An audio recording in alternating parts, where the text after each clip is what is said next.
from this particular talk was that there is a great lesson in microeconomics to discriminate between when technology is going to help you and when it's going to kill you. And for most people, they do not get this straight in their heads. But for a fellow like Buffett, he's talking about Warren Buffett.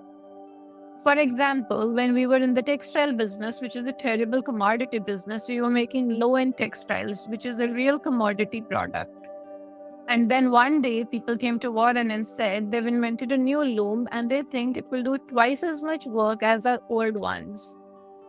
And to this, Warren replied, "Gee, I hope this doesn't work because if it does, I'm going to close the mill." And he meant it. What was he thinking?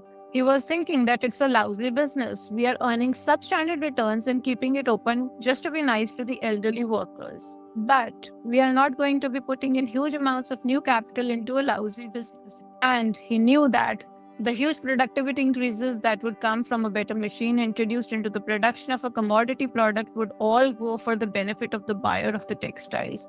Nothing was going to stick to the ribs of the owners. In all cases, the people who sell machinery, and by and large, even the internal bureaucrats urging you to buy the equipment, show you projections with the amount you'll save at the current prices with the new technology. However, they do not do the second step of the analysis, which is to determine how much of it is going to stay with you and how much of it is going to flow through to the customer. I have never seen a single projection incorporating that second step in my life, and I see them all the time. Rather, they always read, "This capital outlay will save you so much money and it will pay for itself in 3 years." So you keep buying things that will pay for themselves in 3 years, and after 20 years of doing it, somehow you have earned a return of only 4% per annum.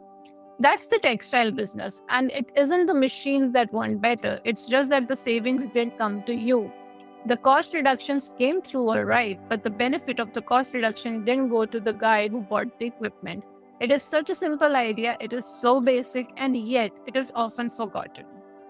Now, this is the first model of microeconomics that he has discussed.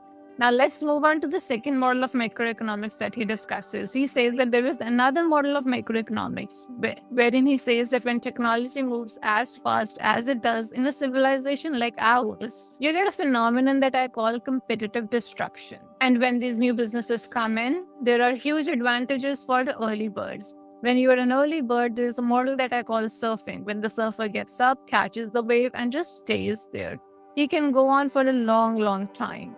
But if he gets off the wave, he becomes mired in the shallows. But people get long runs when they're right on the edge of the wave.